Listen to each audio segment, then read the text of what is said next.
Buenas noches a todos. Hoy es 10 de mayo del 2022 y este es nuestro episodio número 19 del podcast de Historias al Diván, analizando historias por el bien de la humanidad. Como ya todos saben, y los que no lo sepan, les damos la bienvenida a nuestro episodio 19. En nuestro podcast discutimos nuestras películas utilizando spoilers de principio a fin, así que quedan avisados. Y les presento en el primer cojín del diván hoy a Carlos, mata dos pájaros de un tiro, dibujando el carácter de la espada y haciendo comercial de shampoo, barba. ¡Ay, qué todo! Ay, caray. Oye, nada más por mera curiosidad, el comercial de shampoo, ¿era para la calvicie o para la caspa? Yo creo que era para el brillo y la sedosidad. Uno de los dos. Para el brillo, sí, para Y el que me brille largor. la pelona. Bueno, que me brille la pelona, pues. Muchachos, hoy no me gustó la película. Eso de que pasan las escenas así como que de Matrix y que se detiene ahí y empieza a girar en tercera. Híjole, eso me empezó a poner de malas. Carlos, desenvaina tu espada. Sí, Vamos a pelear por nuestro honor. Vamos Sí, al sí. segundo cojín. Bueno, en el segundo cojín tenemos a Olga, desenvaina tu espada de Chavarría. Ay, esta vez me tocó a mí la frase corta. Sí. Bueno, la disfruté. La primera vez que la vi me impactó, me encantó, y esta segunda vez la disfruté muchísimo más. A pesar de que ya sabía todo lo que iba a pasar y cómo terminaba, la primera vez me decepcionó mucho.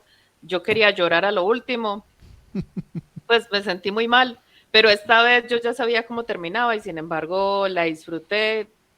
Sobre todo que es que visualmente esta película es un banquete para los sentidos. Es una belleza. Bueno, y en el tercer cojín tenemos a Ani. ¿Cuánto fue el presupuesto para flechas que dijo el emperador que íbamos a comprar? Miranda. Pues era un presupuesto como altico, porque hubo varias lluvias de flechas y varias veces. Sí, no. Y además Sí. apuntadas pues como a 2 kilómetros a la redonda para darle a una persona. Ajá. En vez de más fácil hacer una incursión. Pero bueno, es la magia del cine. Y también era una vieja técnica. Pero en fin. Me encantó la película. Yo amo las películas de artes marciales. Y recuerdo haberla visto hace mucho tiempo. Me gustó. Y ahora que la volví a ver, me gustó más. Porque cada que veía el lugar, bueno, paisajes del lugar, yo era como, yo estuve ahí, yo estuve ahí, yo estuve ahí. Bueno, la película de la que estamos hablando se llama Hero. Espera un Perdón. momentico. Falta un cojín. Vas, Olguita. Entonces, en el cuarto cojín tenemos a Rafael. Allí no había guerra, solo un hombre y una mujer. Miranda. Épica. Ay, Sí, esa Ay, frase María. la dice Cielo. Sí. yo le Súper. tenía otro. Y Que me decía, encantó. Rafa, no cortes la cortina a la mitad porque se te puede caer toda. Miranda. Se cortaron todo, cortaron Sí, sí. la cortina, el librero, Y lo la hicieron ropa, tan rápido. el pelo. Sí, no, caía todo al mismo tiempo. Impresionante, no. A mí esta película, pues yo la he visto muchísimas veces. Esta es una película que me encanta desde que la vi la primera vez. Yo por esa época estaba enseñando Historia Universal y había enseñado precisamente estas dinastías chinas y había investigado mucho sobre este emperador que después fue conocido como Qin Shi Huangdi. Fue uno de los emperadores más importantes, más emblemáticos de la historia de China.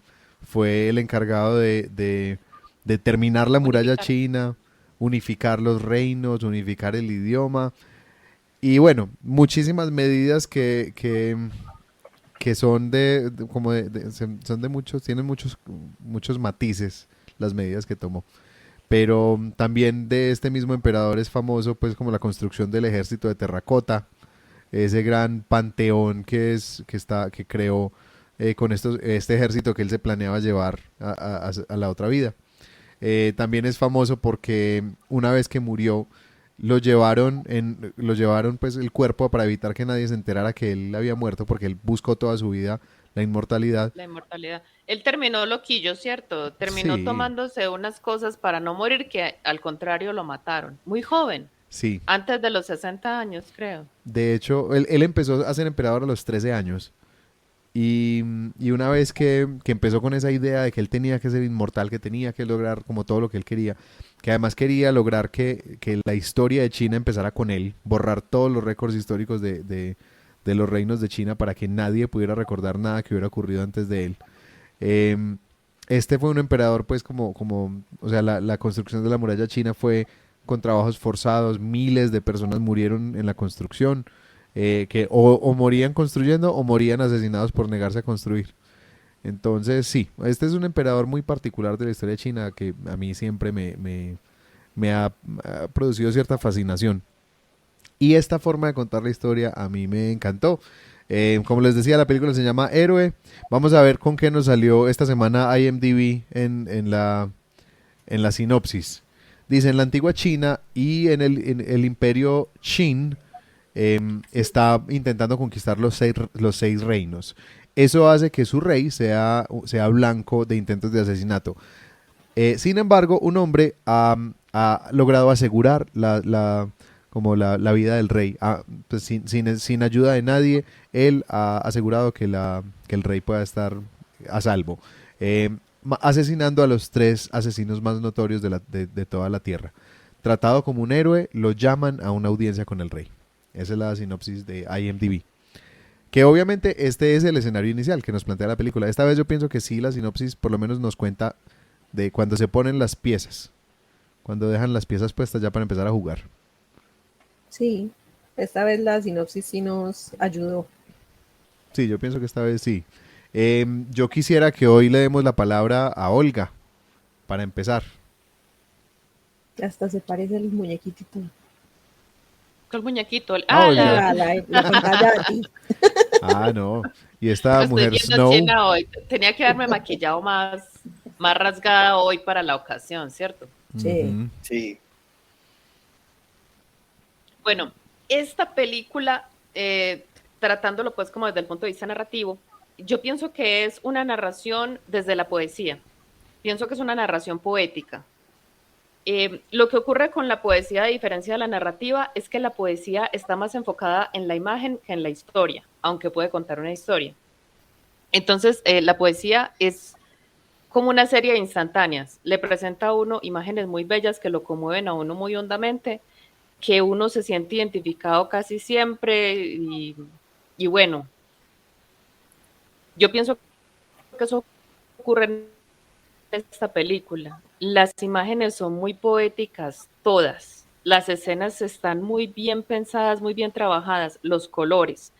Una cosa que me cuestionó a mí bastante fue eso. Los colores en nuestra tradición significan una cosa, pero en la tradición china significan otra. Entonces, el hecho de que todo aparezca de un color, eso es una manera de contar la historia que ellos tienen. Ujú. Creo que se está cortando el guitarra. Y hubo unas escenas donde las imágenes eran tan nítidas, tan impecables, me encantó. Te encantó. Bueno, entonces decía que desde mi punto de vista, tanto el guión como la dirección de la película cuidaron mucho que la imagen transmitiera muchas sensaciones y muchas emociones. Yo lo único que lamenté fue que el cine no pudiera transmitir aroma, porque yo creo que fue lo único que faltó para que todos los sentidos estuvieran súper estimulados. Uno sentía hasta el agua, las hojas, en fin. Y otra cosa que yo encontré en la película, en cuanto a la narración, aparte de la narración a través del color y la imagen, es el dominio que ellos tienen o el pensamiento que ellos tienen, la filosofía, ¿cómo me puede decir eso? En cuanto a los elementos y también lo que significa el cabello en esa tradición. Porque pues Carlos estaba muy angustiado viendo tanto pelo volar ahí y ahí hay pelo por toda parte. ¿No sabías nuestro Qui-Gon de Star Wars o qué onda que estaba pasando por ahí? ¿Era pelo Jedi o qué onda?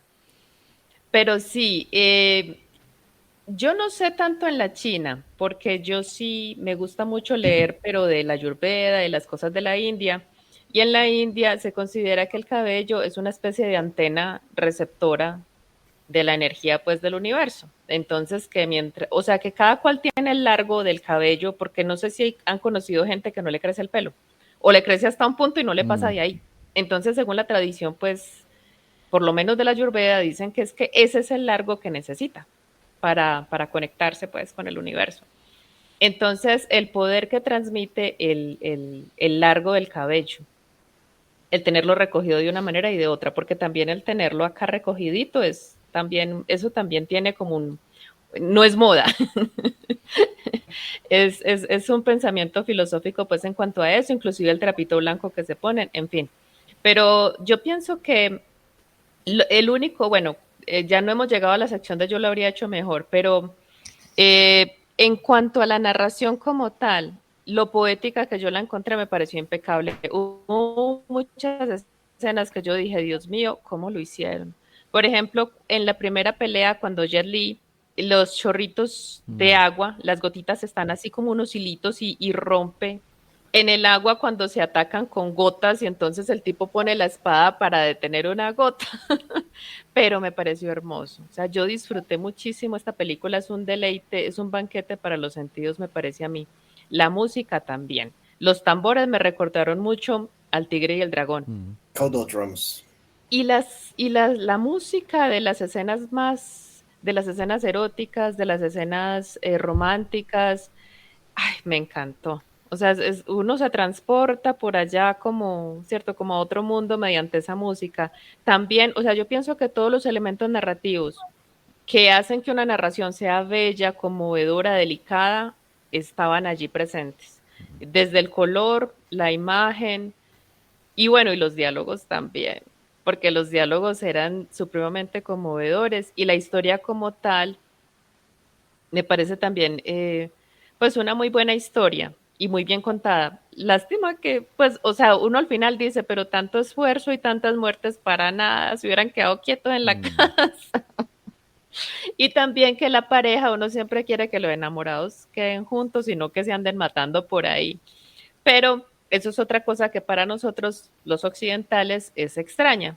El sentido que tienen ellos del deber, del honor, en El Tigre y el Dragón eso también está, creo que es el mismo director de las dos películas, donde hay cosas que uno dice, pero esto es absurdo. O sea, por yo haber sido novia de fulano, ya no puedo tener una relación con Perano, sabiendo que fulano ya murió hace rato y eso ya pasó. Pero ellos tienen otra visión de las cosas, otra visión de la vida, y pienso que eso es algo muy enriquecedor. El poderse uno asomar a otro mundo, asomarse a otra realidad, asomarse a otra manera de interpretar la vida y el mundo mediante esta clase de historias. Esa película me encantó, me pareció hermosa y narrativamente pienso que el, la imagen tenía que ser impecable. O sea, me parece impecable. Desde el punto de vista poético, me parece impecable, me encantó. Podría agregar algo sobre lo del cabello. Pero Pues es más conocedora, yo creo que todos un nosotros. poco, ser un poco. Pero bueno, con respecto a lo del cabello, hay un tema ahí y es que sobre todo los manchúes. Los manchúes eran esos, ellos fueron los, si no estoy mal, son los de la última, una de las últimas dinastías. Pero bueno, ahí lo importante es, ellos eran los que tenían todo el cabello, toda la cabeza rapada y solamente una trenza atrás, y esa trenza era larga, porque los manchúes tenían la creencia que una persona, un manchú, solo se podía cortar el cabello cuando perdía a su pareja. Entonces, que una mujer se cortara el cabello era un insulto, estaba enterrando a su marido en vida. Y por eso está el tema ahí, que cuando a ella le corta el cabello la otra chica, y es cuando se enoja y la mata, porque eso es un insulto para ellos. Para ellos el cabello representa un símbolo muy importante, es el símbolo de la unión. Para ellos es como el hilo que ata sus vidas. Ya, eso es Yo lo que no, quería agregar sobre el yo no cabello. sabía eso, pero sí, efectivamente, cuando le corta el cabello, yo dije, uy, aquí va a haber trancazo, le va a poner fuerte el asunto. Oigan, de narrativas y lenguajes, yo quería hacer un comentario que me gustó mucho cómo plantearon un primer escenario, un primer universo, luego cambiaron otro universo en el cual yo me perdí completamente y dije, yo creo que perdí la película o qué onda. Y luego plantean todavía otro escenario, otro posible universo, y entonces ya caché, pero no fue la primera. Y ya que lo razoné, dije, qué bárbaro, qué bien estructurado, qué bien planeado quedó. Me fascinó cómo lo hicieron. Como dice Olga, la historia está muy bien contada, realmente te involucra totalmente en la historia, en los posibles escenarios, y te queda claro cuáles habrían sido cada una de las posibles situaciones en ellos, ¿no?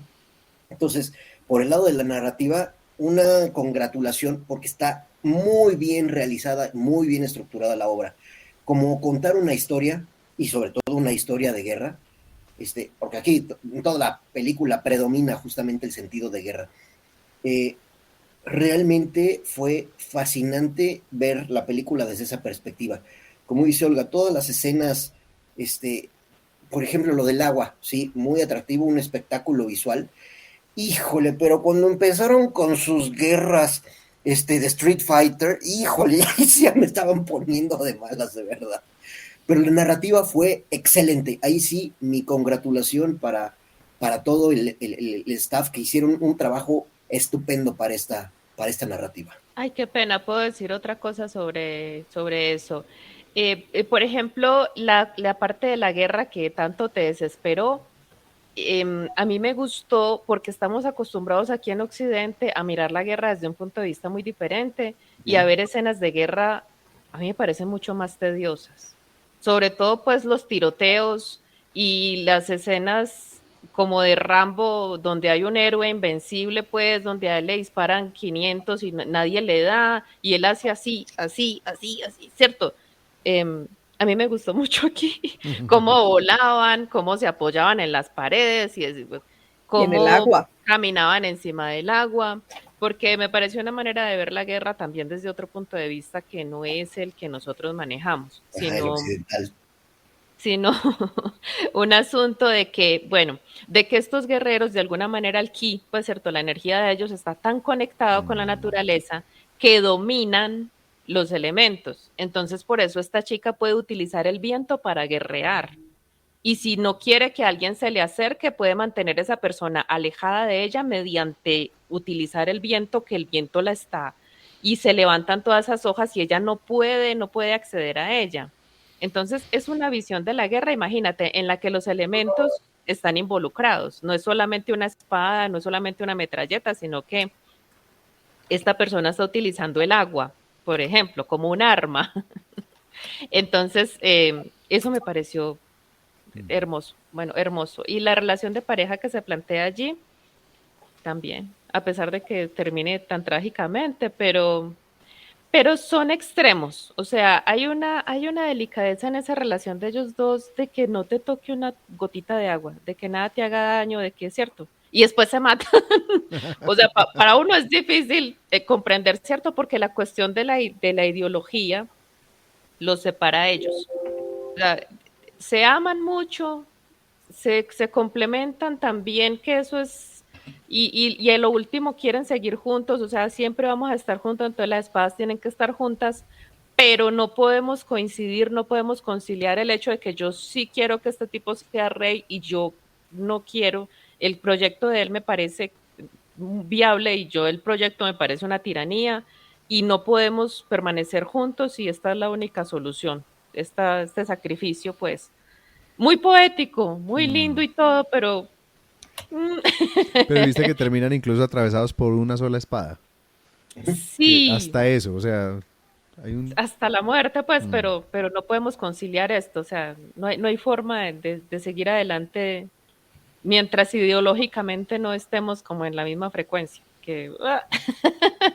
O sea, para uno lo ve absurdo, pero dentro de esa tradición y dentro de esa cultura, seguramente es mucho más aceptado porque son personas con un pensamiento muy rígido, muy estricto, son personas muy estrictas, incluso con ellas mismas. Sí. Bueno, y el último elemento o sea, yo sé que hay más, lamentablemente uno es muy ignorante, pero el asunto de la caligrafía de la guerra, me acordaba por ahí como de Karate Kid, ¿cierto? Donde el Miyagi lo pone así a pintar, y luego eso resulta siendo puede ser utilizado para eh, era una de las posturas pues de las artes marciales, en fin. El asunto de la caligrafía de la guerra y cómo ellos desvían todas esas flechas para que él pueda terminar de escribir lo que está escribiendo, me parece tan poético todo. No, me encantó. O sea, me parece muy lindo, me parece una manera de contar muy lindo. No sé si conocen los cuentos orientales de Marguerite Yourcenar, también me la recordó mucho. Ella tiene unos cuentos exquisitos Preciosos. que se parece mucho a esto porque cuenta historias muy similares y la manera de contarlas, o sea, se ve que ella sí se empapó de esa Mm. cultura para poder elaborar esos cuentos. Entonces, sí, pues desde el punto de vista narrativo, impecable, poético, súper estimulante y conmovedor para los sentidos y hermosa esta película, hermosa. Se lamenta uno de que no sea más conocida, de que no sea más difundida, porque mucha gente de la que le he hablado de esa película no la conoce y no la vio. Sí. Se perdieron de una obra maestra. Pues sabes Para que mí fue es Peliculón. una obra maestra. la primera película extranjera en llegar al número 1 en la primera semana en Estados Unidos. Esta película. Bueno, ¿qué les parece entonces? Si nos vamos a la parte... Yo creo, es que yo tengo muchas cosas para decir que tienen que ver con las narrativas y lenguajes, pero que están directamente conectadas a la parte de Freud, entonces las voy a dejar para esa parte. Pero entonces quisiera que le demos paso a Ani con la construcción de mundo. Ok, yay.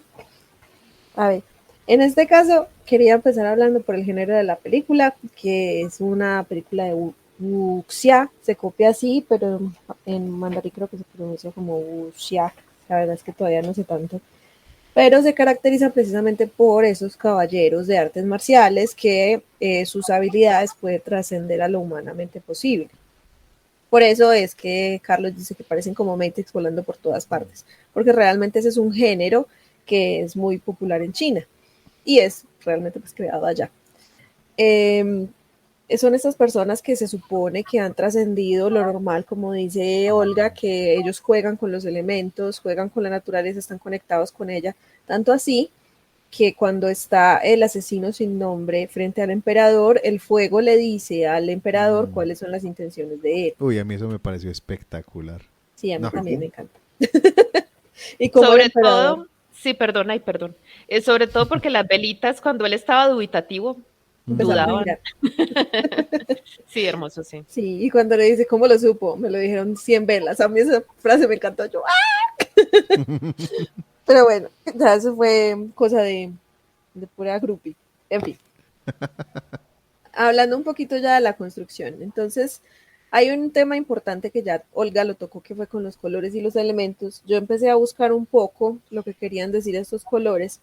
Y por ejemplo, el negro, que es la parte inicial, inicialmente todo es negro, está relacionado con el agua, pero no solamente con el agua, sino también con el temor.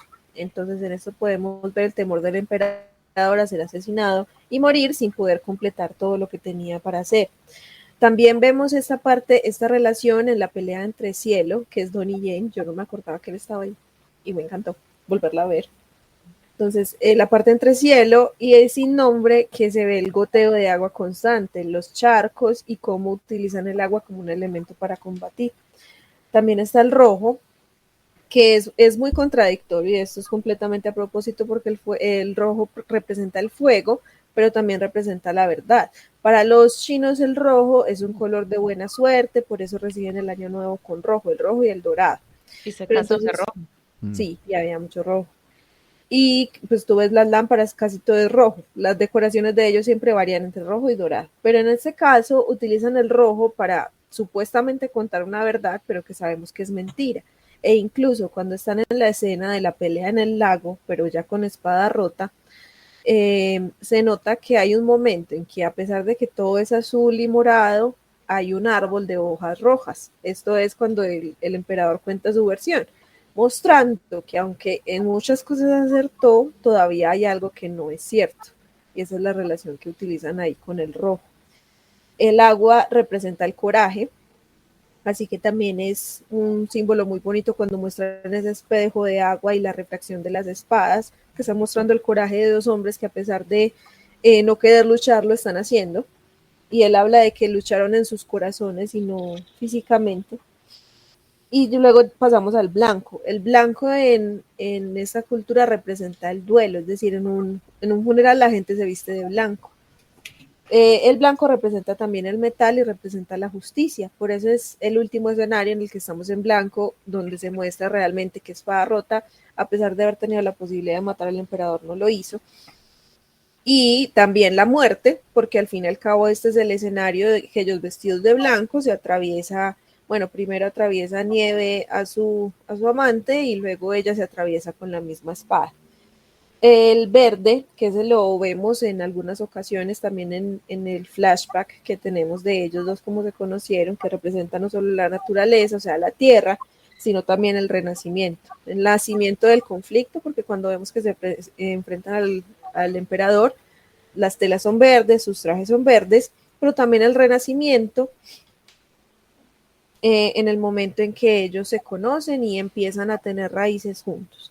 El amarillo, que representa la duda, también representa la tierra, y que en ese momento lo presentan sobre todo en los momentos en que sin nombre duda, porque él todavía no está seguro. Las llamas, pues como habíamos mencionado, oscilan cuando él no está seguro.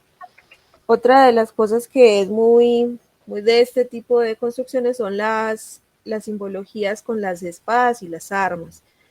El hecho de que utilizan las espadas flexibles eso era propio solamente de los mayores guerreros, porque había espadas rígidas, espadas flexibles. Claro. Entonces vemos que las espadas que tenían ellos no eran espadas pesadas como las de los soldados. Eso es un detalle bonito, porque al fin y al cabo se necesita mucho más control para darle a alguien con una espada flexible que con una que se mantiene en su lugar.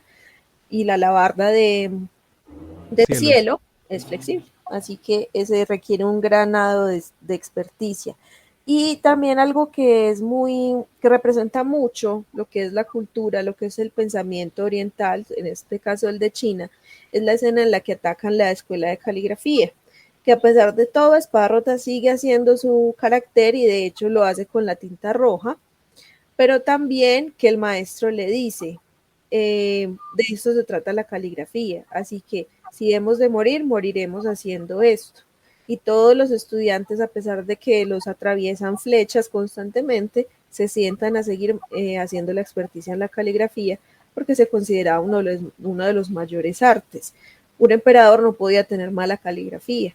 De hecho, eso era uno de los requisitos o una de las cosas más importantes para elegir a un emperador entre todos los hijos, su caligrafía. Obviamente sus conocimientos y su destreza para pelear, que podemos decir que el emperador chino era uno de los pocos que sí debía saber pelear.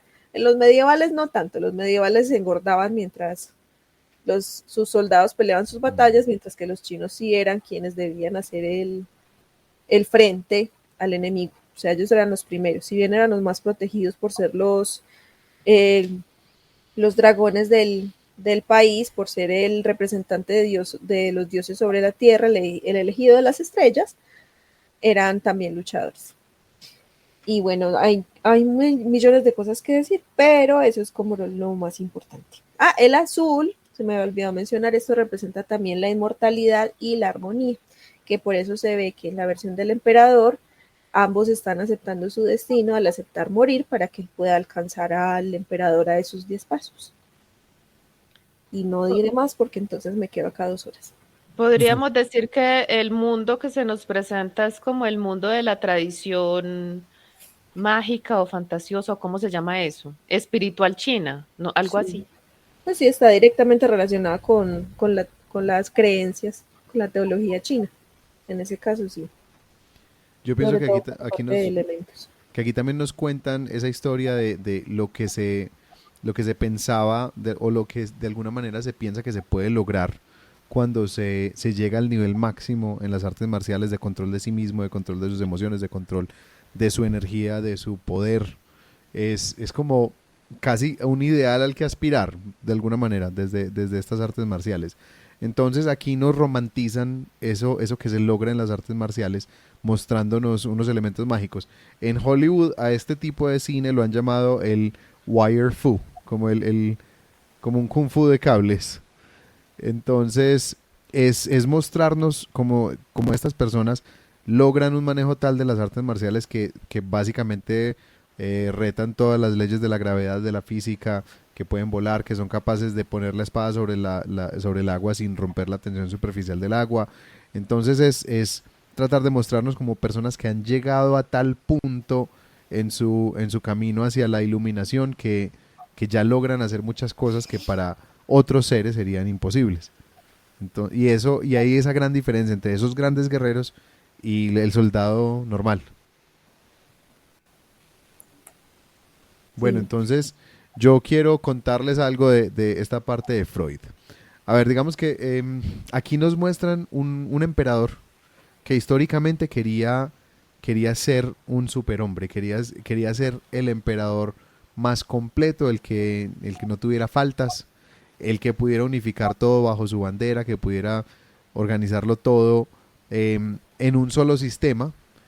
Él veía esa diversidad de lenguas, diversidad de monedas, diversidad de creencias como una debilidad de China. Aquí nos cuentan que había 19 caracteres para escribir la palabra espada. Y es cierto que él logró unificar el sistema de escritura. Entonces se recortaron un montón de asuntos culturales de estos reinos de China. Se sacrificaron todas esas visiones culturales al unificarse bajo este emperador. Entonces digamos que ese es un punto que para mí siempre, o sea, este emperador para mí es una figura requete controversial de la historia. Para mí él unificó China, logró unificar los reinos y lo convirtió en uno de los países, pues de los imperios más grandes, y fíjense el tamaño que tiene China hoy. Logró construir, unificar un montón de muros que había tratando de frenar los avances de los mongoles hacia China, unificando la Gran Muralla. O sea, este es un emperador que le apuntó a cosas gigantescas y llegó al poder apenas a los 13 años. De él se esperaba que fuera grande desde los 13 años y él de alguna manera se vio con tantísimo poder que el poder lo que genera es precisamente el deseo de más poder. Y cuando el ser humano se ve a sí mismo en falta, cuando todo el mundo está esperando de él ese semblante de poder, trata de compensarlo con un poder, o sea, mostrando más poder. Y esas muestras tan grandes de poder de este hombre, realmente lo que nos reflejan es las faltas que él veía. Es un personaje que a mí me parece fascinante, pues, a nivel histórico. En la película nos lo muestran ya un hombre más entrado en años, ¿cierto? Pero toda la campaña de él empezó desde los 13 años. Ahora, con respecto a los demás personajes, me encantó cuando en esa parte, en esa primera narración roja, nos muestran a estos asesinos como, digamos, que esperaría uno ver al asesino inmoral, celoso, enojado, fuera de control, metido en un triángulo amoroso bastante problemático, y reflexivo, y con eso tratando de explicar su caída y cómo este asesino sin nombre había logrado matarlos. Sin embargo, y aquí esto me encantó de esta película, como el manejo del desarrollo de los personajes, como está esta idea que a partir de las artes marciales es un ideal que después, digamos que en la época de la Ilustración, en la época del racionalismo, también empezó a volverse súper prevalente en Europa, y era el control de las pasiones, que la razón primara por encima de las razones. Una de las cosas que digamos, lo que se dice que una de las grandes contribuciones de Freud fue una herida narcisista para el ser humano, y es darnos a entender que realmente no estamos en control de nuestras pasiones, aunque lo queramos. Y él decía que el ser humano trata de estar en control, pero realmente es como un jinete diminuto en una bestia completamente fuera de control. Y en esta época, digamos que estaba ese ideal de tratar de controlar las pasiones, y digamos que el mecanismo era las artes marciales, la iluminación, la caligrafía, la meditación, y la combinación de todas estas cosas se esperaba que pudieran apuntar a un ser iluminado, a un ser que lograra trascender como esas pasiones. Entonces, cuando nos muestran a unos asesinos irreflexivos, el emperador se da cuenta de la mentira, porque él ve que ese carácter que él observó en esos guerreros cuando vinieron a pelear contra él, cuando Espada Rota no lo asesinó teniendo la oportunidad de hacerlo, teniendo toda la oportunidad, el momento, o sea, era el momento perfecto, y no lo hizo por su propia convicción. Él dijo, no, ese no es el carácter de las personas que yo... Entonces hay un respeto gigantesco por el oponente, ¿cierto? hay una admiración por el oponente. Y esto también tiene que ver mucho con la narrativa de las artes marciales, la narrativa de cómo se entienden las armas, cómo se entiende el combate. Y había un documental hace unos años que a mí me encantó que se llama como Recuperando la Espada. Y es un documental acerca de la historia de la espada, cómo llegó hasta el cine, que es la forma que vemos hoy de la espada, pero cómo en la guerra fue reemplazado por sencillamente formas más efectivas. Pero entonces lo que en este documental decían es que al entrar las armas de fuego, obviamente era una forma mucho más efectiva de asesinar que la espada, porque la espada implicaba habilidad, implicaba mirar al otro a los ojos, acercarse, tener un encuentro muy íntimo y tener que ser mejor que el otro en el combate, tener que ser más hábil, más fuerte, más veloz y finalmente ganarle al otro a punta de talento. Y esto era visto con grandísimo respeto. Si a mí alguien me vencía, claramente quedaba establecido que era un mejor guerrero. Entonces, al cambiar eso por una pistola, en la que yo sencillamente tengo que apuntarlo en una dirección y ni siquiera tengo que mirar a la otra persona, cambia Ni todo. estar cerca. Ni estar cerca. Entonces aquí hablan de cómo se pierde el honor y hay una romantización de la guerra obviamente, pero que se pierde el honor en la guerra, se pierde el honor en el combate. Y esa idea me parece que aquí está muy clara. O sea, el rey admiraba a estos asesinos, los veía como grandes guerreros, personas que no eran sencillamente asesinos con todo lo peyorativo que hay detrás de ese comentario, sino grandes guerreros que eran verdaderos peligros para él, pero no por eso los consideraba seres inferiores ni seres como menos valiosos, por el contrario los veía como personas admirables. También me encantó Donnie Yen en la película. Donnie Yen a mí me parece que es un gran artista marcial. Las artes marciales en sí mismo como parte de la narrativa estética, como parte de lo artístico de esta película, casi que como parte de la danza de esta película. O sea, que hay una narrativa a través del movimiento impresionante. Lo que pasa es que obviamente en nuestra narrativa occidental no es común que nos rompan las reglas de la física de esta manera, a menos que sean superhéroes. Y como estos no eran superhéroes, sino personas, entonces puede que nos saque un poquito, pero a mí me parece que es utilizado de una manera impresionante. Me encanta que en todo el asunto, o sea, yo me acuerdo con mi esposa cuando la vimos la primera vez, salimos del cine, ella me decía, pero es que esta muchacha Snow era muy enojona y por todo le decía que desenvainara la espada. Entonces salimos molestando, no, dejaste el asiento del sanitario abajo, desenvaina tu espada. Era, no sé, elementos muy bonitos de lo humano de estos personajes, pero finalmente nos muestran a Espada Rota como aquel que alcanzó una iluminación, que el rey la describe, y esta frase es una frase así directa de la película, cuando él está mirando el pergamino de la espada y dice, he logrado entenderlo. O sea, este pergamino de Espada Rota no tiene ningún secreto acerca del manejo de la espada. Lo que revela es su ideal más alto. En el primer estado, el hombre y la espada se vuelven uno. Entonces, en este estado, incluso una hoja de hierba puede ser utilizada como un arma letal. En la siguiente fase, la espada reside no en la mano, sino en el corazón. Incluso sin armas, el guerrero puede asesinar a su enemigo a 100 pasos. Pero el ideal último es cuando la espada desaparece por completo. El guerrero abraza todo lo que está a su alrededor. No hay deseo de asesinar. Solamente queda la paz. Para mí esto es una cosa increíble. O sea, para mí la iluminación no se trata no se trata más que de darse cuenta de lo que hay en uno, de lo que hay en el otro, de todo lo que nos conecta y yo creo que ni siquiera se trata de conquistar las pasiones. Se trata de estar en paz con quién eres, con cuáles son tus pasiones. Y yo creo que ahí ya me metí también en el terreno de Carlos. Entonces, nos pasamos para Carlos. Perdón, solamente una cosita, de todo pues las cosas que estabas mencionando tú, leyendo pues acerca de experiencias de estas personas de Oriente en contacto con gente de Occidente, a una persona de estas le hablaron de Jesús y de cómo caminó por el agua y él dijo, sí, pero es que todos los que dominan el primer chakra caminan sobre el agua. O sea, eso no los impresionó para nada, porque pues simplemente dominaba el primer chakra, apenas estaba en la base, ¿cierto? Entonces, Sencillo. no pasa nada.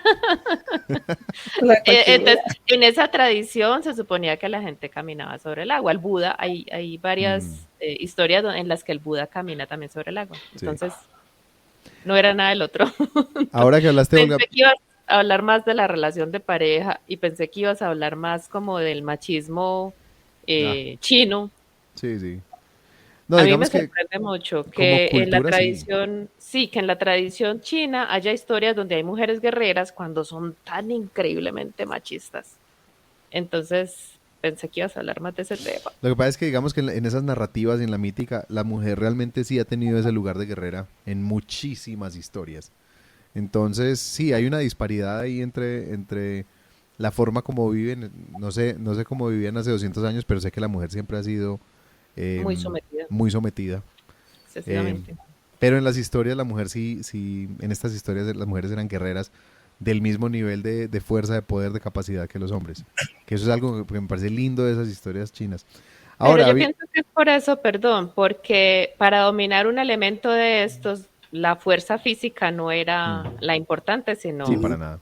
la ujú. fuerza mental. Sí. Era una cuestión espiritual, no era un asunto físico, no Bueno, era de músculos.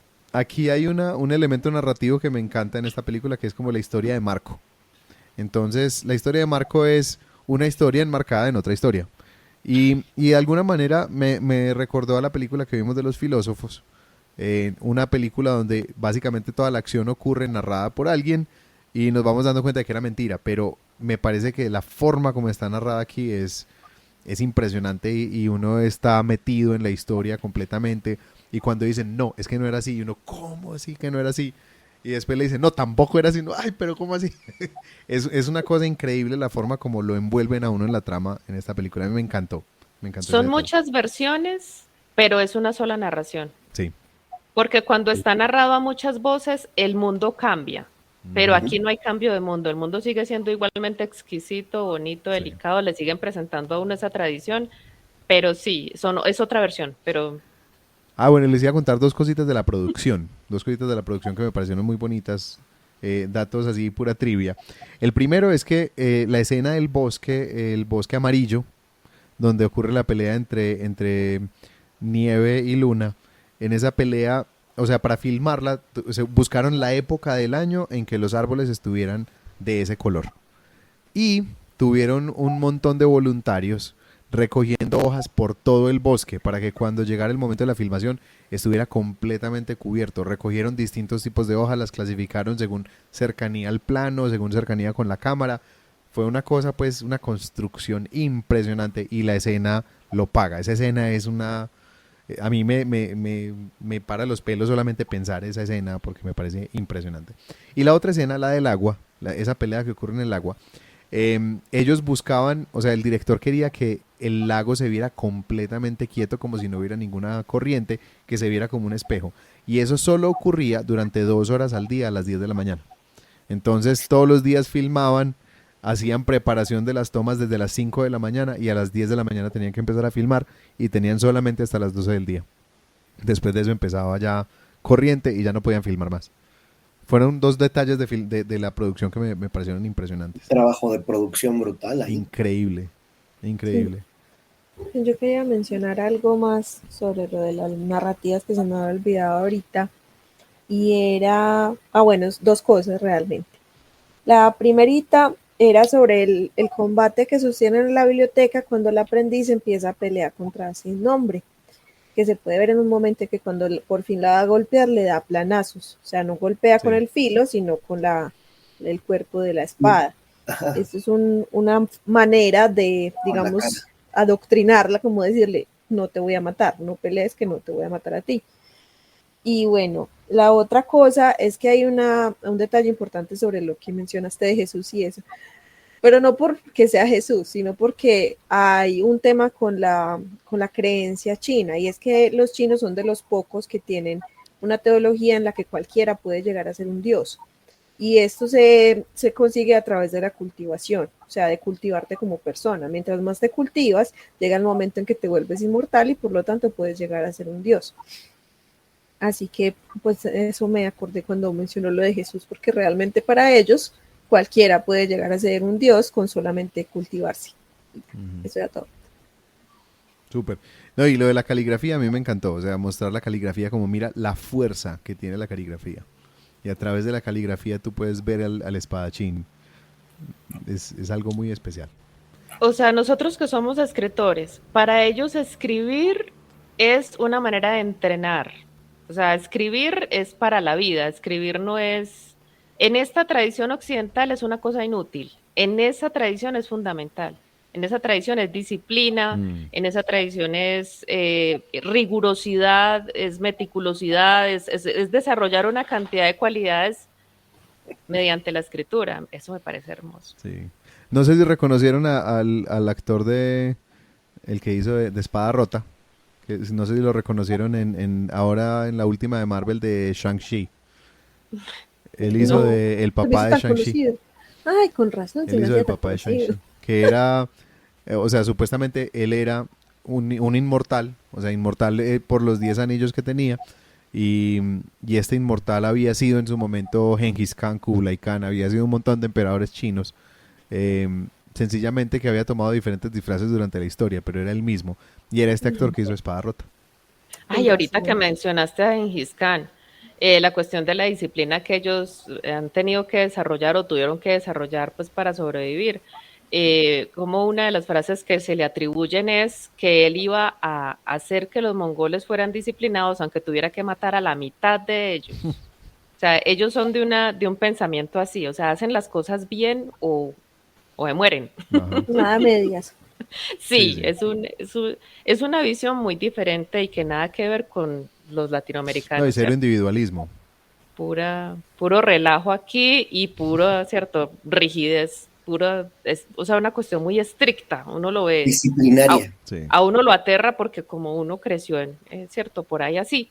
En cambio allá la tradición es muy estricta.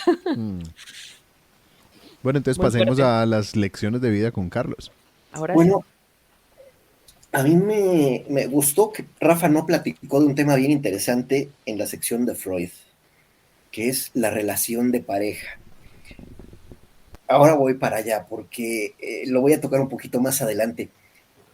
Pero mi reflexión el día de hoy va en el sentido de que la película está muy orientada a la guerra. La guerra como una batalla histórica en la cual peleamos por el terreno, peleamos por la mejor posición, por la mejor cueva, ¿no? Es decir, peleamos de verdad dice el principio de la película, o peleamos por una pasión, o peleamos por un amor, o peleamos por un ideal. Y bueno, la guerra de posición siempre ha sido un tema controversial porque no solo es la posición, sino también el tema idealista. Y aquí pues lo manejan pues, de una manera fabulosa. Encuentro increíble que después de ver todos los efectos de tantas guerras, incluso la que estamos viendo hoy en día en Ucrania, ¿cómo es posible que los hombres sigamos peleando entre nosotros y nos decimos seres inteligentes? Cualquier guerra hay siempre héroes en ambos bandos, pero aquí la idea es un llamado a desafiar a un imperio, a una nación, y bueno, aquí se decía que el ejército de su majestad era invencible. Sin embargo, sorpresa, sin nombre logra derrotar, logra derrotarlo, logró derrotar al imperio más poderoso, al ejército más poderoso. Y no solo eso, sino que ya había derrotado a los 3 grandes guerreros, ¿verdad? ¿Y cómo se derrotan? Uno a la vez. Me parece una frase, o más bien una enseñanza importantísima de la película, porque muchas veces tenemos muchos retos al mismo tiempo, queremos resolverlos todos y solo un granito de arena pasa por el reloj de arena, solo uno a la vez. Eso, la forma en que está planteado en la película, insisto, desde el punto de la perspectiva de guerra, pues me pareció fabuloso. También mencionó algo, Olguita, muy importante. No se trataba de la mejor espada o la mejor arma, la más poderosa, el arma atómica o el arma electrónica más poderosa. Se trataba de inteligencia. No se trataba de ser más veloz. No se trataba de vencerlo a la fuerza. A veces, lo más sencillo que es justamente lo que aplicó Sin Nombre. Lo venció con un engaño. Y a veces hay un libro de Kevin Mitnick que se llama El arte de la decepción, se los recomiendo muchísimo. El engaño. Y con eso logró vencer al ejército más poderoso. Volvemos a que las guerras se pelean pues siempre por distintos motivos, desde distintos puntos, pero entonces hay que aprender a ser muy selectivos con nuestras batallas.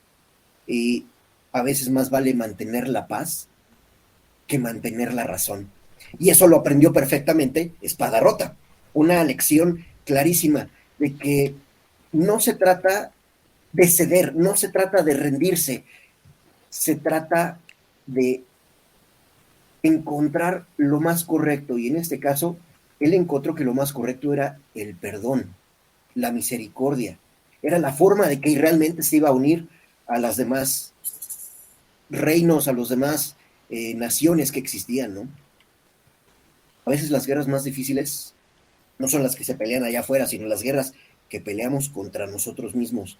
Y Espada Rota logró vencer esa guerra, logró vencer el ánimo de destruir, obviamente, al imperio, pero encontró que lo que tenía que destruir era precisamente ese combate y entender lo importante que era el perdón. Y también me llamó mucho la atención en esto que Rafa no lo hubiera mencionado en la sección de Freud, porque el perdón juega un papel importantísimo en esta película. El perdón y la misericordia son realmente el driver, el conductor principal de Espada Rota, y eso es lo que marca la diferencia en toda la película. Me llama mucho la atención la pelea que hubo de pareja. Pero mencionaba eso precisamente al principio de lo que decía Rafa de la sección de Freud, porque como todas las parejas, empieza miel sobre hojuelas y todo está bonito y todo está padrísimo, pero de repente caemos en un chispazo que nos damos cuenta que cada quien trae una ideología diferente y pues caray, eso parte totalmente a las ciudades, a los reinos, a las familias, a las parejas y pues obviamente causa el principio de lo que estamos diciendo, la guerra. Mi reflexión del día de hoy, muchachos, son 5 puntos muy elementales. La primera es, si hubieras sabido, por ejemplo, que un Hitler iba a hacer lo que iba a hacer, ¿lo habríamos detenido? ¿Lo hubiéramos podido detener? El segundo es, bueno, ya platiqué un poquito de la relación de pareja, pero muchachos, si ya vieron que hay una incompatibilidad, por favor, no sean necios, no se quieran suicidar juntos, si quieran irse a la misma casa, entiendan que son incompatibles, ojalá todos entendieran que no tenemos por qué seguir luchando y desgastándonos a nosotros mismos en un universo tan grande, no es necesario eso, piénselo. Tercero, puede ser que quieras defender a tu pueblo, a tu tierra, puede ser que China siga siendo apodada nuestra tierra, como mencionan en la película. Pero no confíen en los políticos, por favor. Esos políticos nos llevan a todos al traste. Cuarto, hay que aprender a leer a nuestros enemigos. Hay que aprender a burlar sus defensas. Hay que aprender a luchar. Pero también hay que aprender a rendirse. Muchachos, ¿cuál es el conductor de sus guerras? Todos tenemos guerras, y guerras a veces internas que son las peores, ¿verdad? ¿Cuál es el conductor de sus guerras? Aprendan a luchar por lo que es suyo, y si quieren dañar a alguien, busquen sus momentos o sus puntos de debilidad. A veces, de verdad, con el engaño más sencillo, no es necesaria la fuerza, es simplemente dejar que el otro mismo caiga en su red. Una película de mucha reflexión en ese sentido, del sentido de la guerra y de cómo combatimos nosotros nuestras propias guerras. Y se los dejo de tarea.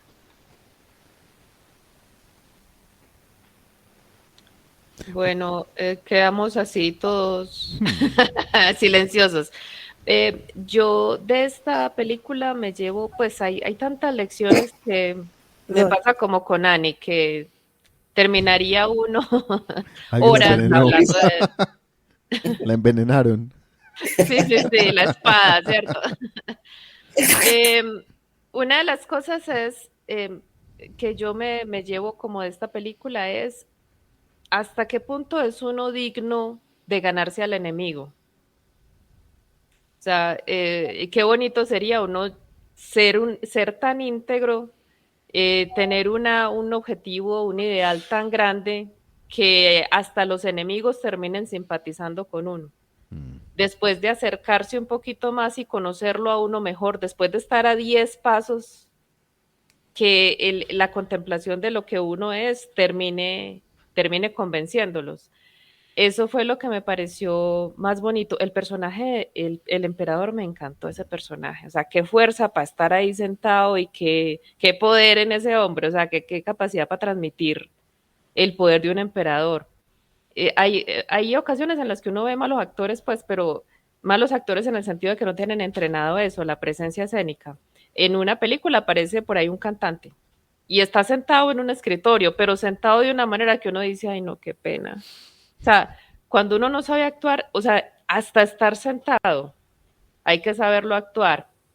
Pero a mí eso me impresionó. El hecho, en esta historia me parece que la paradoja más fuerte es esa, que los mejores guerreros entrenan para ir a asesinar a un tipo porque no están de acuerdo con él, porque el proyecto que él tiene a ellos los ofende, ¿cierto? Ellos de pronto en su regionalismo no querían ser parte del proyecto de este señor y después de intentar acercarse a él y mientras más se acercaban, más dubitativos y finalmente cuando están más cerca que ya lo pueden matar, dicen, no, definitivamente este tipo tiene la razón.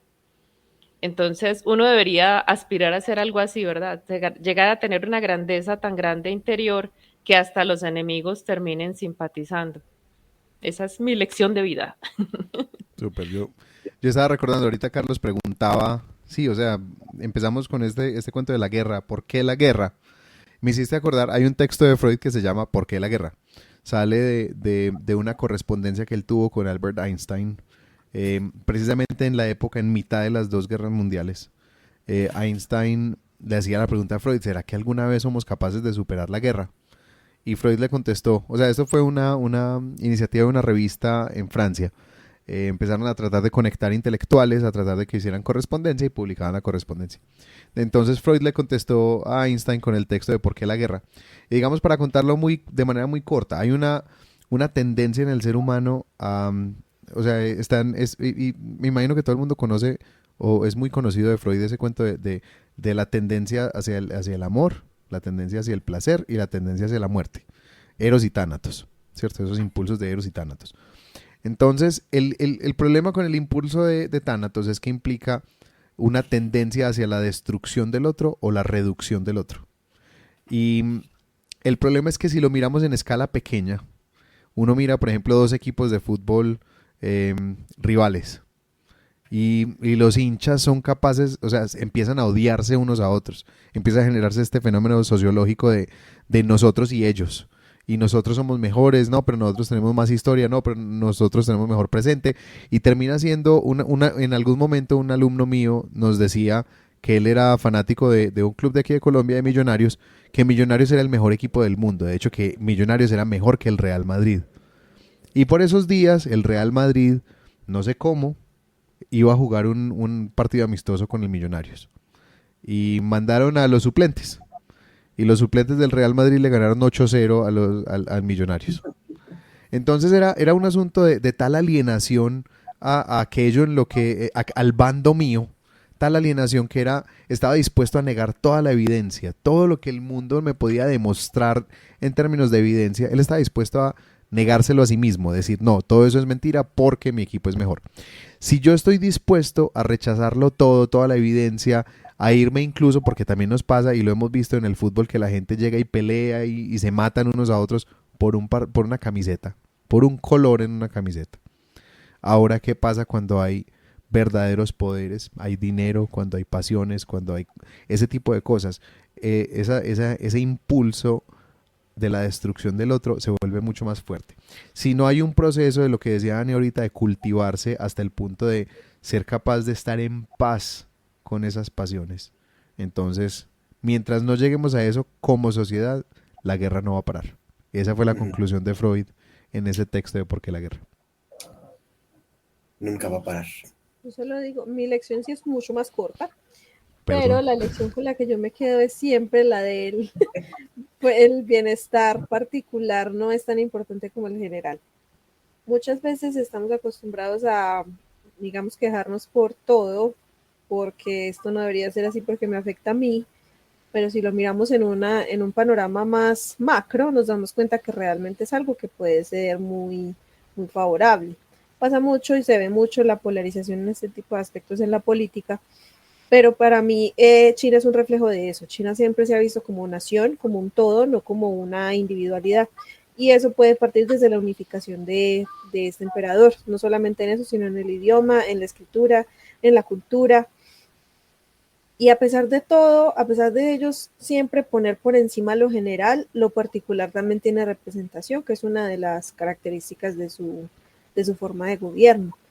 Que a pesar de que, por ejemplo, en este momento Hong Kong y Macao, que son las dos provincias, las dos partes capitalistas, también tienen su representación en el gobierno, sabiendo que la comunista es una mayoría, pero siempre mirando por encima lo general a lo particular.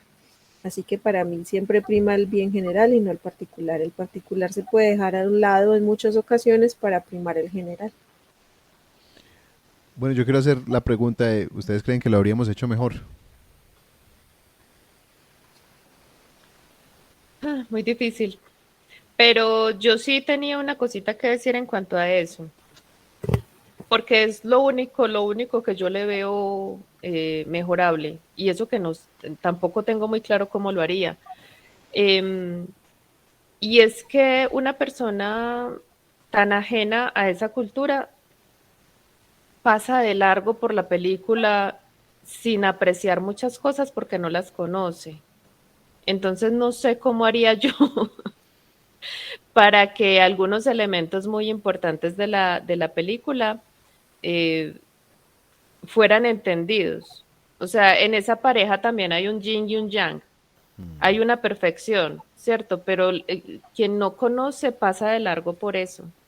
Entonces, no sé, yo todo el tiempo estuve pensando eso, o sea, qué triste que yo sea tan ignorante, que apenas, sí, tenga algunos referentes, porque seguramente una persona más empapada de toda la simbología que hay acá la disfrutaría más. Entonces, lo que yo haría mejor es, no sé, pero es que no, ni siquiera sé cómo hacerlo que no rompa la delicadeza y la belleza de esa, de esa narración. No sabría cómo hacerlo, pero me parece que la única manera de, bueno, o la única no, pero una manera de disfrutar más plenamente lo que se nos cuenta es entender un poco más el simbolismo de todo lo que se nos presenta. Eso es lo único que a mí se me ocurre porque me parece una película exquisita. Y si uno se pone a cambiar finales, a cambiar personajes, la daña. Ujú. Yo pienso que así como está perfecta. Y, y bueno, que la película de todas maneras, sin tener un afán moralizante, sino simplemente presentando una historia que es parte también de la tradición de ese pueblo, me parece que deja muchas lecciones. Entonces, sí, es lo único que yo haría diferente. O sea, no sé cómo, pero yo me ingeniaría la manera de que las personas entendieran un poco eh, la simbología, los colores, en fin, un poquito, no sé cómo, pero eso sería lo único que yo tendría para mejorar. Me parece una obra de arte esa película. Yo realmente solo mencionaría una cosa y es haber aprovechado un poco más a Cielo. Que Cielo aparece en esa pelea inicial y ya, y el resto de la trama se desarrolla con los otros dos. Los otros dos tienen la posibilidad de hacer su cierre, pero Cielo queda como, ah, sí, no, yo fui el que le ayudé, el primero al que apuñalaron y ya. De pronto haberlo mencionado en esa escena final, que no fuera solamente ellos dos, sino que estuviera Cielo también ahí, como digamos el punto medio, porque al fin y al cabo Espada Rota y Nieve muestran dos opuestos muy opuestos. Si hubiera estado Cielo en la mitad, de pronto habría podido haber una conclusión un poco más diferente, que a la final terminaran peleando, pero que si él hubiera tenido también la posibilidad de cerrar su participación, porque al fin y al cabo él fue el que ideó todo junto a Sin Nombre. Carlos, ¿qué le hubieras cambiado? Híjole, yo, esto que decía Olga de no estar inmerso en esa cultura, bueno, yo reconozco no estar inmerso en esa cultura. A mí me pusieron de malas las batallas, ya sé que lo digo por tercera ocasión, esas batallas tipo Street Fighter que saltan 10 metros. Bueno, yo creo que yo al final le habría otorgado perdón a Sin Nombre, porque realmente el que Sin Nombre hubiera penetrado todas las barreras, que hubiera llegado al máximo, llegó a la posibilidad de matarlo, y aún así no lo mató. Entonces el emperador no entendió el mensaje por segunda ocasión, porque ya le habían perdonado la vida una ocasión. Esta segunda ocasión era importante que él perdonara, porque por lo que entiendo, entendiendo que él unificó a los reinos de China, entendió el perdón. Para mí ese mensaje era bien importante en la película, entonces yo definitivamente no habría matado a Sin Nombre, lo habría perdonado y lo que es más, lo habría integrado al equipo, lo habría integrado como un unificador. Sin Nombre realmente habría sido el mejor guerrero, venció a todos, venció a Nieve, venció a Espada Rota, venció a Lluvia, entonces francamente había demostrado ser el mejor guerrero. Yo le habría otorgado el perdón y eso es lo que habría cambiado de la película. ¿Habría cambiado algo en la historia? No lo sé, pero creo que ese es el parteaguas porque este emperador entendió el perdón y creo que ahí es donde radica toda la fuerza de la película. Hasta ahí. Bueno, pues es que ahí sería como muy difícil, porque es que el emperador es el representante del cielo. El solamente haberse acercado fue un regalo. El haber blandido una espada ya era un pecado, y el haberlo atacado, así no lo matara, eso era pena capital, o sea, él sí o sí lo iba a tener que matar. Pero mira que él sí lo perdonó, porque es que él lo pudo haber enterrado como un bandido, como un asesino, como el asesino que era, pero no lo enterró como un criminal, sino como un héroe. Entonces, realmente él lo perdonó, pero él no lo podía dejar vivo porque eso sería mostrar debilidad del emperador. Y si el emperador es el dragón, el representante del cielo, el dragón debe ser magnánimo y completamente coherente con su gobierno. Y todos los jueces, mira que se le acercaron, todos sus consejeros le decían, es que lo tienes que ejecutar. Tienes que matar. Si él no lo hacía, iba a perder poder como emperador. Es que era un mal precedente. Sí. Yo también entendí que no podía dejarlo ir, no Sí, podía no le dejarlo quedó salir. opción. Y lo otro Porque es que él también lo sabía. él tenía un sabía que tenía que proyecto morir. que si este tipo sale y se va como si nada, la gente fuera, ¿qué va a hacer?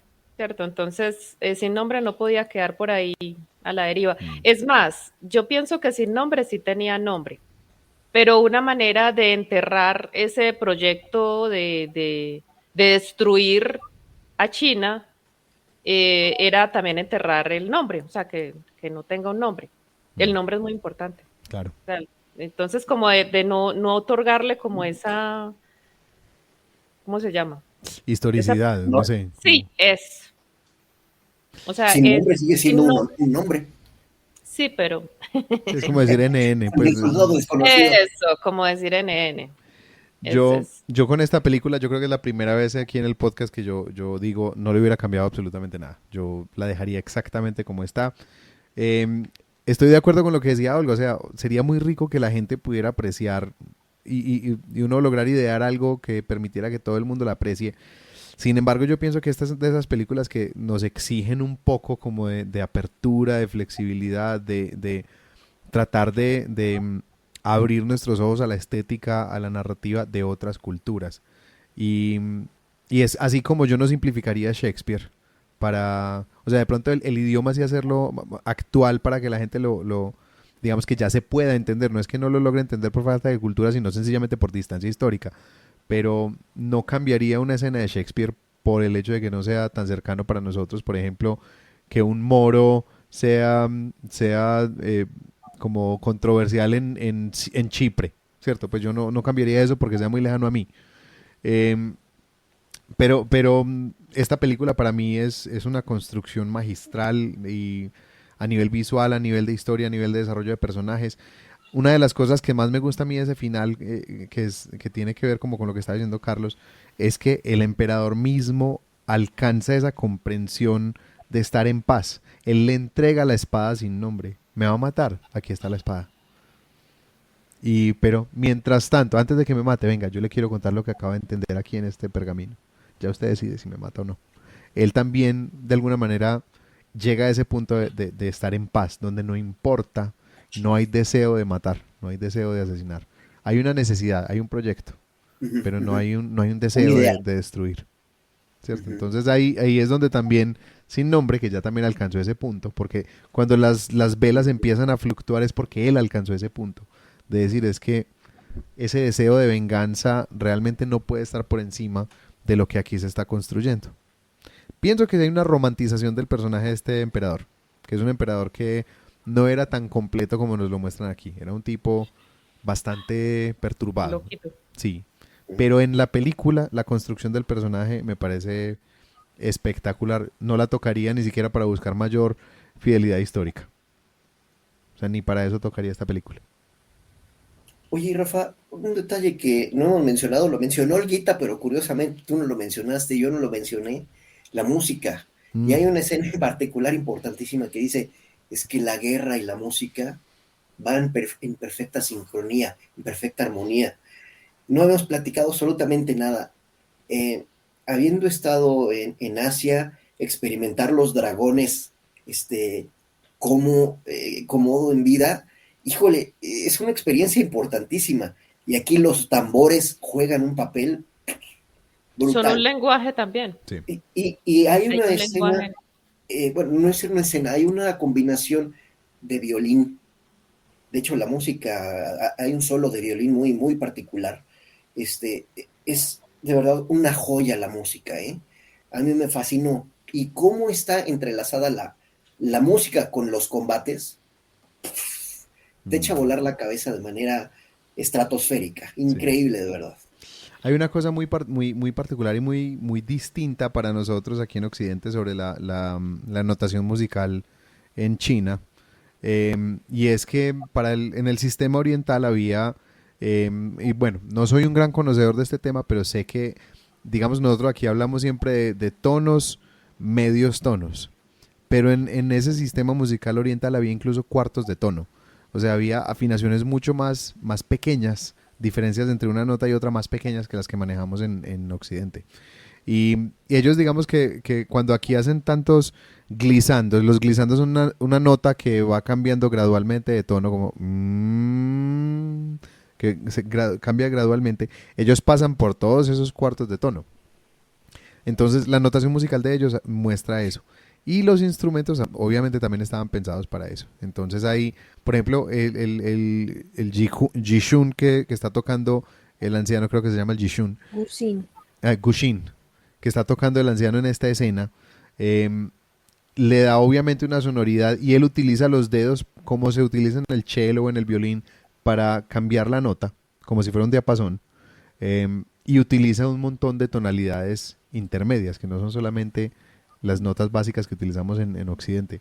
Es una construcción espectacular directamente conectada a la cultura, que me parece que durante toda la película funciona perfecto. Eso que estás mencionando, ¿te diste cuenta que no tiene trastes? No, no tiene, precisamente por O eso. sea, es un fretless. Ajá.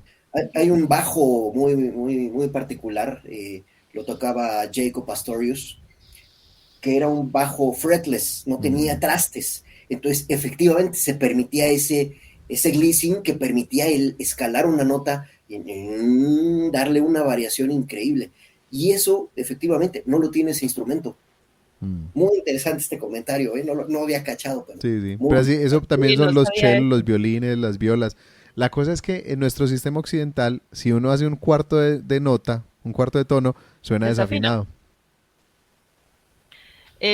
Pero mira que en muchos de los diálogos y en muchas de las cosas ahorita, pues analizando lo que yo había dicho que habría hecho mejor, cuando cuentan la primera versión de lo que pasó entre la pareja y el emperador dice, no, ¿cómo así que son tan débiles? O sea, eso no Sí, es no. digno de guerreros, ese triángulo amoroso tan burdo. Sí, ellos no fueron así. No, no, no. ¿Qué tal? Eso, entonces ahí tiene uno una vislumbre de lo que es, digamos, dentro de esa cultura, la sobriedad, ¿cómo puedo decir eso? Una persona que llega a un nivel de guerrero muy alto, interiormente, espiritualmente, moralmente, también tiene unos estándares muy altos. Ujú. No está envuelto en esas pasiones burdas, no es una persona burda. Entonces ahí fue donde falló la historia del héroe. Sí. El emperador inmediatamente dijo, no, eso no pasó, eso no, esos no son ellos dos. Entonces, otros elementos así podrían ayudarlo a uno como a entender un poquito más lo que se está ocurriendo ahí. Pero sí, es una obra de arte, no hay que tocarla, está perfecta. Y con respecto a lo de Cielo, o sea, el problema es que hay solamente dos peleas que sí ocurrieron, que es la pelea con Cielo, donde Cielo se sacrifica por la causa, y la pelea que tuvieron con el emperador en la que Espada Rota no lo mató. Son las únicas dos peleas que habían ocurrido de verdad. Entonces, que Cielo apareciera después de que se sacrificó, que estaba herido, no hubiera tenido mucho sentido cómo contaron la historia. Habría que haber agregado algunas escenas como para incluirlo más. Pero pienso que la historia queda muy completa. O sea, Es redonda. sí. Yo pienso Cielo, sí. cielo es el punto de partida y Mm, cielo justifica que los demás se unan, cielo exacto. sí es muy importante, pero si uno le da más protagonismo, se va un poquito por las ramas. Pues me parece que estuvo perfecto, Sí, no habría sé. que ver si uno escribe más a Cielo, cómo lo escribe. Pues eso es lo que habría que pensar ahí. Si le quiero dar más participación, ¿cómo? Habría que pensarlo. No es que sea imposible, habría que pensarlo. Una precuela. Mm, Habría que hacer una precuela de héroe. Pero sí, sería muy una historia interesante. interesante. Sí. Sí, O sea, la precuela de cómo Cielo sin nombre y sin nombre, sí, claro. Ajá. realizan toda esa cosa y entonces ya conocería uno más a Cielo como personaje, sus antecedentes, en fin, todo lo que uno sabe, porque uno llega, como dijo Ani, a conocer muy bien a la pareja, a conocer muy bien a los demás guerreros, pero a Cielo Sí, a apenas Cielo, hay... muy poco. Pues uno lo ve es- peleando con su, ¿cómo se llama el arma? La barda. La alabarda. Uno lo ve con su alabarda, pero realmente, pues no hay una sola conversación con él. Es un personaje sin líneas. Ahí sí, es muy poco lo que alcanza a hablar. Creo que alcanza a hablar un poco con los soldados. Y está jugando al ajedrez. O sea, también desde el principio nos está mostrando la sobriedad, la tranquilidad de estos personajes. Bueno, esta película de alguna manera fue como una caricia para los sentidos. Una película de esas que tranquilizan después de haber visto Midsommar. Y preparándonos para una que viene, una película muy interesante, protagonizada por Ricardo Darín, uno de los actores más influyentes de Argentina. La película que viene se llama El secreto de sus ojos. Y bueno, los esperamos la próxima semana para ver esa película que es también muy interesante y que yo estoy seguro que vamos a tener mucho que discutir. Para que nos despidamos, entonces contémosles a todos de nuestras redes. Empecemos con Ani. Bueno, las mías siguen siendo las mismas, Ana Isabel Miranda Chavarría en Facebook y Aranía28 en Instagram. Bueno, Olga. Olga Chavarría, escritora, mi fanpage en Facebook, Olga Chavarría, escritora en Instagram, en TikTok, mi sitio web olgachavarría.com y bueno, escritora en Wattpad por si me quieren buscar por allí. Perfecto. El usuario en Síganla, Wattpad está muy complicado, entonces, síganla, está muy buena la historia del Del cyborg. robot del Cyborg, Cyborg. hoy actualicé, Hay que Ah, leerla. mira, eso no lo he visto. hay nuevo capítulo, Hay que leerla. Muy bien. Muy interesante, síganla. Super, Carlos, cuéntanos de las tuyas. Bueno, yo estoy disponible como Cabarsal. Mi sitio es cabarsal.com y en Facebook, Twitter, Pinterest, Instagram, ahí estoy disponible como Cabarsal. A sus órdenes, muchachos. ¿Y Rafa? Bueno, a mí me encuentran en Instagram como Raf Miranda Mus, me encuentran en Facebook como Rafa Miranda Escritor o Miranda Historias. Y a nuestro podcast lo pueden encontrar en nuestra página web www.historiasaldivan.com. Ahí pueden encontrar todos los episodios que hemos grabado hasta hoy. Pueden encontrar incluso links para suscribirse a los servicios de podcast de su preferencia. También nos encuentran en Instagram como historias.divan. Nos pueden escribir al correo historiasdivan@gmail.com. Y nos pueden escribir también en nuestra página de Facebook. Síganos en historias.al.divan. También en nuestro canal de YouTube, suscríbanse, háganle clic a la campanita para que les lleguen las actualizaciones de sus nuevos estados. Comenten, recomiéndennos películas. Y bueno, los esperamos en nuestro próximo capítulo, el capítulo número 20. Ya esto está alcanzando números importantes, ¿cierto? Ya, yo también tuve 20 años. Entonces, los esperamos en nuestro próximo capítulo, El secreto de sus ojos. Y bueno, esto ha sido todo por hoy. Muchas gracias por acompañarnos en el podcast de Historias al Diván, analizando historias por el bien de la humanidad. Chao, chao a todos. Nos vemos la próxima. Buenas noches. Chao. Bye.